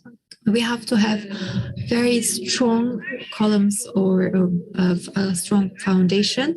And this foundation is, as mentioned in the report, people, the science and institutions, and technology and institutions. So they are not only our, so there are four goals and they have three foundations. They all interact with one another. To make efficient use of time, I'd like to give an example very briefly. Let's talk about technology. So in primary school, we were talked about the history of technology and science, and we're talking about the inventors and their big inventions. And I, in this technologies class, I mean, in my technology class, I talk about technology not being the result of one genius. I mean, of course, the personalities who had maybe, well, had a say in this development, but then there's an accumulated knowledge spreading over the years. Until something is invented. So people who work in the same environment, scientists work in the same environment, exchanging views, and we have a kind of a climate and environment which enables them to invent. And this is about institutions again, and about people. So these three elements, they should be balanced. And versus the other, I mean, there are four goals, goals, as I said, and three foundations, and they should be in balance. The technology will be developed by people, but how will we equip the people? I mean, we need an institutional structure to that. We are not in the old industrial revolution. We are not doing mass production. I mean, they're not doing mass production. We're in the digital age, and another set of skills are required. So we have to change the understanding and the approach to education. That's why we need to change the institutional structures behind it or underlying it. So all of these balances between those elements need to be regarded. We have to act at the same time. We have to regard the labor force and as well, and so that this will bring us to these four goals to carry us forward into the future. And so it's not something a matter of picking one, this or that. It's not a matter of choice. We have to do both, people both, and science and institutions. So this is doable, and the risks will go down and the transaction costs will go down if we do that at the same time. And there's a multiplier effect. So it will create a multiplier kind of effect. But I think this is the main idea behind the study. So there are four basic goals that can be reached with these three components, and they all make up an integrity. They're complementing each other. This is also they make up the spirit of the report. So, and this is the main idea. This is the future idea of Turkey. Well, Bekir Bey, Professor Bekir, 3 years ago, we started out together, and Bekir Ağırdır. So we were politics and society on one hand, and we started asking, do we need a new understanding, a new story of Turkey for Turkey?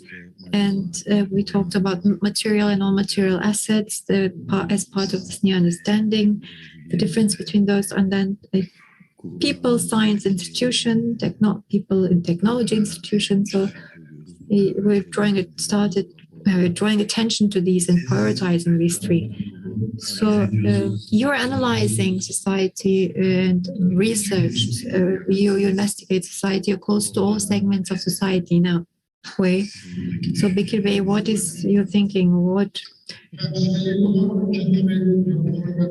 is your take on this? Well, I would, of course, thank you very much for writing this report, but I would like to thank the board of directors and the community because they saw the need and took the effort to come up with something, to produce something and do something about it. Orhan Bey is here, and what he used to say that to be an institutional citizen, it's like a step of TÜSİAD to become an institutional citizen, or to strive to become an actor where there's lack of actors. So, and this is also a need of society, a societal need. When you, well, maybe I can use a metaphor, or if you let me, I mean, and there's an American psychologist, Elizabeth Kobler. She developed these 5 stages of grief. These 5 stages of grief. You lose your dad when you find out about it, or a person that you love abandons you, or you learn that you have cancer. What happens mentally, and how do you internalize this problem? It is well, these stages take some minutes, for others hours and weeks. The first stage you deny. I mean, I'm not having cancer. I will seek another doctor, you may say. Or second stage is you get angry, and why did it happen to me? You say. And third stage is you're trying to negotiate, bargain. Maybe I should quit smoking, and that's how I will improve. Or maybe I should have given her more flowers, so then that she stayed. And so, social psychology. This is used in social psychology, and so Turkey is stuck in this collective bargaining process, though, and this is what the rulers of the country are doing. They're in this constantly in this bargaining process. And the fourth stage is depression. So you realize that you can't solve the problem, and you have to accept it. And once you accept it, you're in the fifth stage. Okay, the person I love is no longer here, and I have cancer. What to do next? So you're looking for a way out and looking for new methods. So why did I tell you about this? Turkey has been in this negotiation, bargaining stage with problems during the pandemic, also. But now we are depressed. This is not only an observation. There is a modeling developed by the World Health Organization, the social depression scale, and we are measuring it every 6 months, and we see that Turkey is in a depressive mode now. They're looking for ways out, and as Professor Daron said in his speech, the Turkish society, they're trying to become an individual. They want to be an individual, but they're very cautious when it comes to becoming a citizen, because institutions and rules, when they lack or social common life, public life can't be organized, and they're freedom of speech obstacles and other obstacles. People, they strive to keep living individually. They're becoming more egoistical, like Recep İvedik, the famous movie.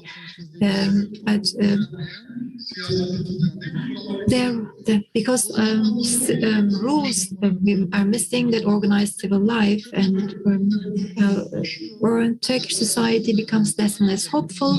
In other words, and which is also a homework. And how to negotiate by way of using civil tools to convince each other, and then come up or lead a new life, or shape a new life. And then we are becoming more egoistical, and we are not abiding by rules, and this uncertainty leads to it. And this is true for the government, for the society, people work, individual citizens, they don't have a joint rights and joint excitement, source of excitement. They don't feel that they belong to. So there's lack of energy, lack of effort, lack of willingness to act in a concerted fashion. So this is where we are now. And in such times, individuals, I mean, they need, they look up to TÜSİAD-like organizations to guide their way, and this is where the report comes in, and that's this is very invaluable from that point of view. Let's look at other research findings. Despite all of those problems. So I'm frequently saying that in a place where time stops, you're like looking at a lake that is frozen, and this frozenness, this is about this polarization between identities and politics, but underneath it lies something else. For example, Turkish society in this, they are starting to empathize with one another also in the pandemic, and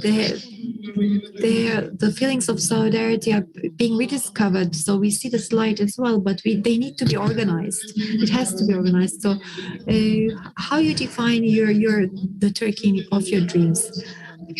3 in 4 people in Turkey, they dream about a just Turkey. Of course, everyone is talking, is interpreting it in a different way. When you talk to young people, they want to be. They talk about justice and participating in decision making. Women participating in decisions about them, for them. And then when we talk to poor people, they talk about income distribution being just. And then, or people, well, everyone talks about justice, recognize my identity, that I exist outside as the other people. Well, I used, the word of typhoon, or we expect a storm. Now we are in the eye of the storm. We have to get out of it. So the storm came. Well, we were looking for places to hold and to hold ourselves still, and now we're in the eye of the storm. We have to find a way out.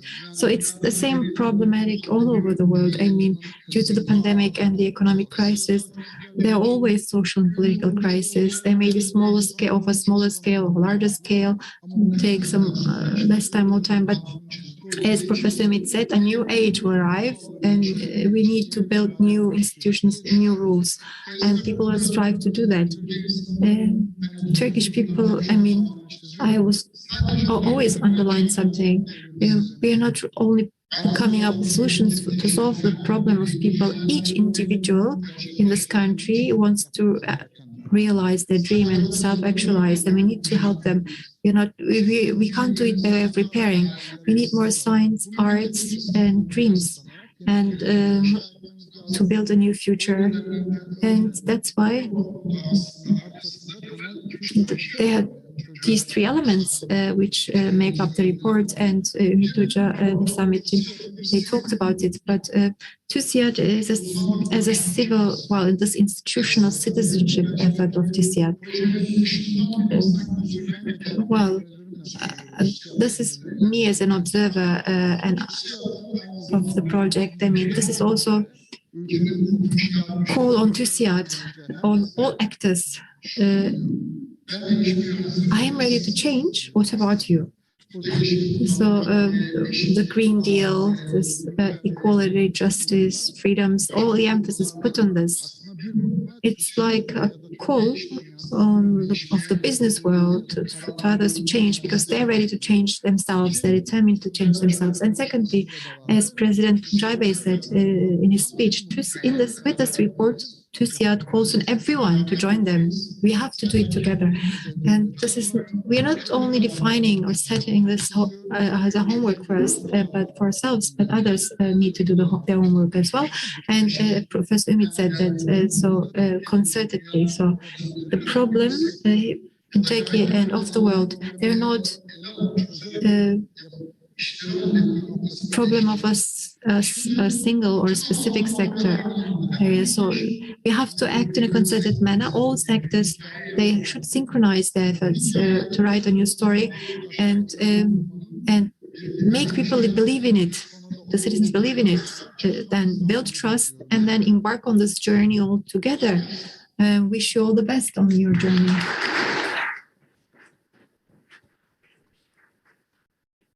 Dagon Bey, Professor Daron, I have a question, and I will then turn to the audience. Professor, thank you very much.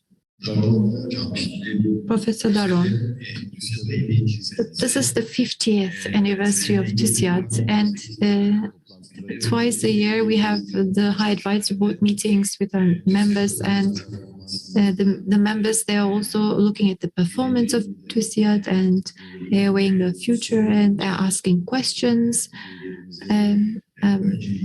And we are trying to discuss the priorities together. So the goal of TÜSİAD has always been this to realize the potential of the total factor productivity, and to bring Turkey, put Turkey in this narrow corridor. And a few times today, the speakers addressed that, and the civil society organizations and being weak in Turkey, and well, that was mentioned. And then in this session in the afternoon, we'll talk about this, how to strengthen civil society in Turkey, how to make this dream come true. So if you wish, I mean, we can do it right now, as everyone is here, civil society organizations being weak, to make them stronger. I mean, what do we need to do? Do you have any ideas? Can you share your ideas with us? It's a very difficult question. So there was I answered one of the questions about it. It was also related to women's rights. The answer, well, it's a follow-up to that. Well, development of society should be based on institutional development and norms. You can't just enact a law to strengthen them. What is important here is to look at the type of support they need, type of freedoms they need. Civil society, they have their own dynamics, and what do they need to get stronger? You can see many types of weaknesses in that sense in Turkey. I would like to emphasize several of those. Maybe other people we can touch upon others later on. The freedom of press. Freedom of the press. Without freedom of the press, the civil society has not gained a real identity for themselves. I mean, be it in the French Revolution, the 17th century, the British Revolution in the United Kingdom. So in all of those, freedom of press gained importance. The pamphlets were written, pamphlets of entailing these ideas and spreading those pamphlets. They played a critical role. Unfortunately, there has never been a freedom of the press in Turkey. This is not a recent development. For the freedom of the press to exist, media organizations, printing houses, newspapers, well, they should. Well, they should be free from pressure from the government, business world. Will the government get angry at us? And they should be free from such thinking. And the freedom of the press is a red line which should not be crossed at all times, should never be crossed. This should be understood very well and communicated very well and very clearly. And here, TÜSİAD plays and other similar institutions play an important role. Freedom of the press and media should be supported, should be backed, supported by the business world. And then let's look at it from the business world perspective. I showed you several figures about the society and the government. I mean, as Ümit Hanım said, I mean, I mean, that's an abstraction, and you can put in many more things. But where is the business world? Part of the government, part of the society, outside of those two? All of the above. I mean, for example, when you look at British history, the Eastern Indian state, they can't be segregated. I mean, they go there, and they're not free from the support of the government. Alibaba in China, for example, Alibaba is not separate from the government. In some places, the business world is free from the government. Like in Russia, we have a very active digital technology industry.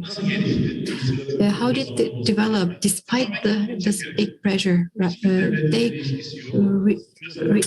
They're not touching on what the government is doing. They're the freedom of speech was supported. They withheld themselves. They're withholding themselves by not touching on anything government's doing, or by becoming part of civil society. That's another way. So throughout the Turkish history, you've seen that the business world was backing the government to get support from subventions, subsidies from the government, and to be awarded contracts, or they became neutral and withheld themselves. And this is what. So now what TÜSİAD is we need to do is pushing TÜSİAD towards in the direction of the civil society, and this should have been done before. But every dynamic has its time, and maybe we can make use of it and develop and strengthen civil society in this way.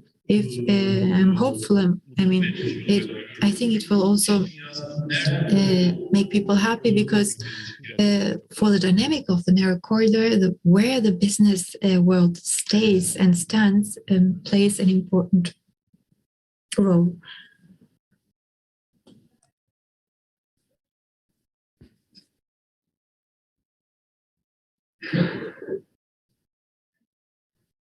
Good morning. Thank you very much. I am a journalist in depression, Özlem Gürses. I would like to continue where Bekir abi left off. It's an important report. Tomorrow, budgetary discussions will start. Thursday, central banks, monetary policies board will meet. And then we have this new election law and new regulations on social media in parliament. So we have alarming messages for the government. Thank you for this. But on the other hand, the president is here in the council members are here, and we see the messages in the reports. Each free mind can read where the world is headed to. So we've seen this reflected in your messages, actually. I have two questions. Professor Daron talked about wild growth, this wild growth. And yes, Turkey has gone through it, and lack of productivity brought us to the stage, but then the subsidizing poverty, the service sector created a strange structure. This urban poverty is very dramatic now. It's very deep, profound. And what you've mentioned, things are necessary for Turkey. I would like my son to live in the story that you are telling us, but we have this deepening poverty, and how can we get out of this situation by also developing and within this framework? So, and the second question: who is the counterpart for this report? Whom would you like to read this report and understand it, get the message? I mean, TÜSİAD had a meeting yesterday, and people read it, and this reading, who is accountable? What is the expectation? Who do you expect to read and understand and comprehend the report? Who would like to answer this question?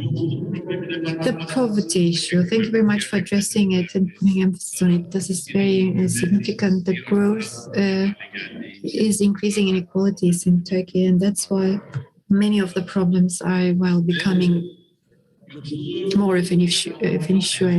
And eliminating poverty also takes time. Unfortunately, it's a process in the USA, in Europe, in other countries. some people, they talk about increasing transfers. And I touched upon the importance of the welfare state, but in neither of those countries there a situation where everyone can get a share of this prosperity. Transfer systems are not important. You have to be productive and actively take part on the system. It's very difficult. We've seen this in Europe, in USA, and in Turkey. If productivity goes up, this has an impact on workers' rights and income of workers. Very quick impact, actually. This increase in productivity or productivity growth will improve workers' rights, human rights, and if we have democratic systems, it will increase demand, and it will have a very quick positive effect. In fact, and that's why strengthening welfare state. If you can also have productivity growth as you go, we can all throw down very quickly poverty, urban poverty. But there are infrastructure-related reasons for it. This is also underlined in the report of TÜSİAD. This is also related to human capital and the physical infrastructure as well. Recently, for example, they have invested a lot in the physical infrastructure, and this is part of this rent economy and profits, and also worsens corruption.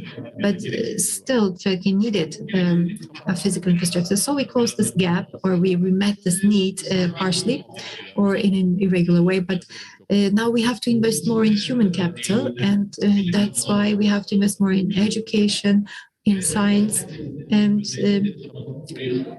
the welfare state. Well, we have to increase the base of the welfare state, the grassroots, and what makes up the welfare state.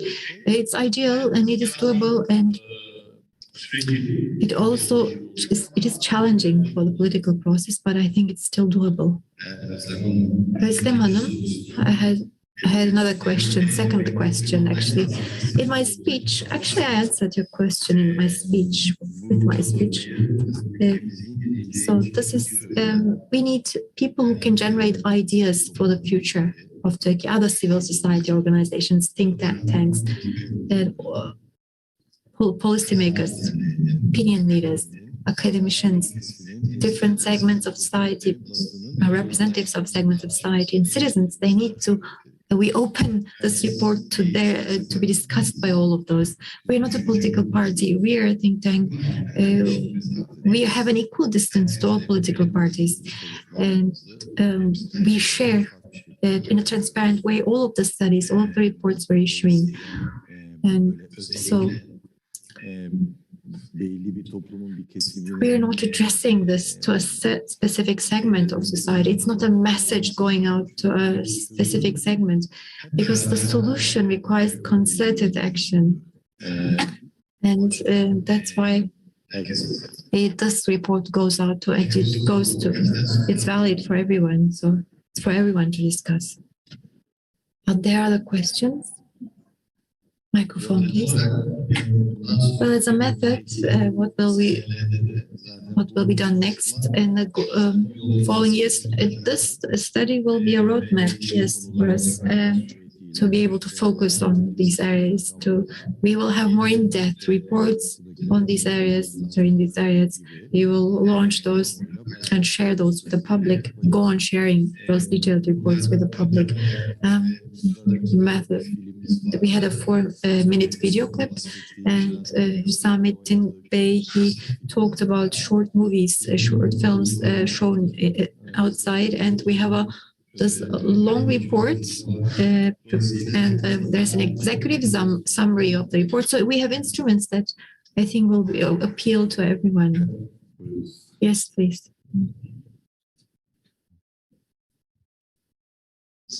Distinguished President.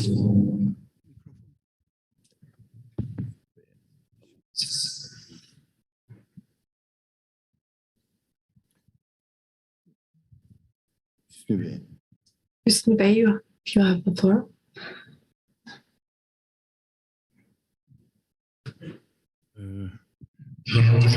Professor Daron, thank you very much for coming here to address us, and it was very helpful. I read your book, but hearing you talk about the narrow corridor was nice.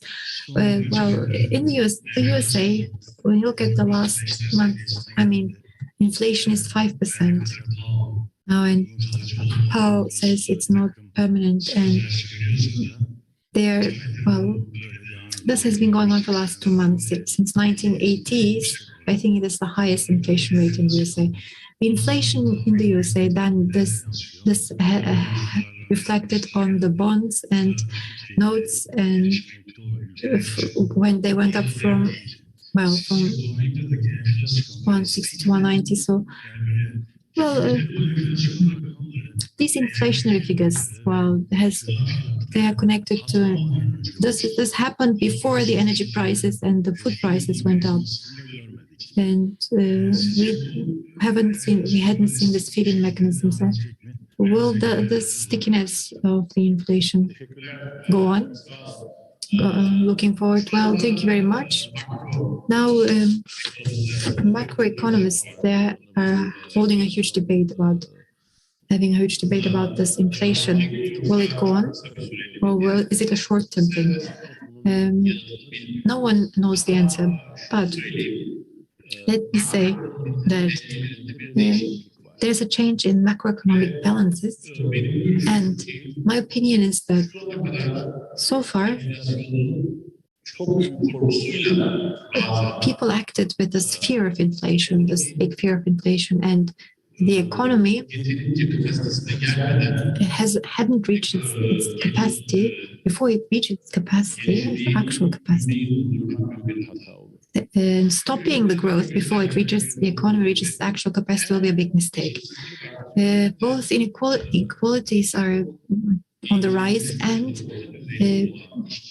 workers with low education level and low skills and moderate skills, their real salaries, are not going up. To the country, they're going down. So this is lack of demand in the labor force, in the labor market. And the reason of inflation today is not related to monetary policies. It is related to increased demand for labor, and in the pandemic, there was a low supply of labor. So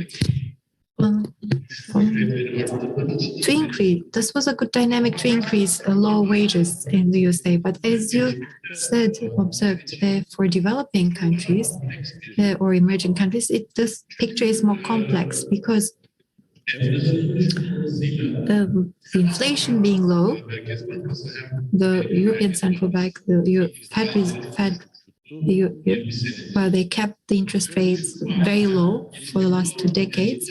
And these low interest rates, they're good and bad for emerging countries. Good because of credit expansion, more credits, more loans, they borrowed more money, and people invested more in developing countries. So it is bad. From Turkey's point of view, South Africa and India, it covered up low quality growth because there was an abundance of money. People didn't increase their productivity and continued growing without productivity growth. And unfortunately, Turkey is at a shedding point now. Increased interest rates, they have a negative effect on the Turkish economy. And this is why current inflation dynamics and monetary policies, they're already being attached importance to it. It's the right thing to do, actually, right now for Turkey. We went beyond the time given to us for this panel, so I think we can allow one more last question. One question from the audience, because it's midday, so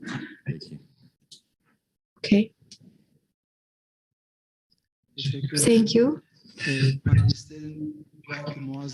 Well, thank you for the excellent presentation and the speeches. My name is Mustafa Say, ILAC Holding owner. ILAC Holding is involved in technical platforms. We have an internet platform, a digital platform as a company, and we have an important insight when it comes to IT, the IT industry. The IT industry, we have been talking about people, non-material assets, and IT is an important industry in that regard. We are seeing a catastrophic supply-demand imbalance in the IT, in human capital. And this is a situation faced by others as well, but the situation in Turkey is even more dire. So, and how so? We have a company, Karyanet, and we know about all the relevant data in Turkey, which tell us that as of 2021, we will have a lack of 200,000 people in IT specialists. This is only specific to 2021. So this figure belongs to 2021. And this gap will increase. The numbers will increase. And when you look at the average in the coming years, I think we will be missing 500,000 IT staff the next 5 to 6 years. So we are faced with a crisis, a real crisis, and it has to be addressed very urgently. This level of awareness exists in the industry and the economics sector, but the solutions given there, they're very palliative. With their mobilization of at the government level needs to take place, also mentality-wise, and TÜSİAD needs to adopt a pivotal role, be a pioneer in bringing about mobilization when it comes to IT. Yes, we have taken initiative for 1 million software developers. There's a project on that. Maybe Serkan is here. Maybe you can communicate with Serkan Bey, the expert. He will give you more detailed information about this 1 million software developers. And thank you very much.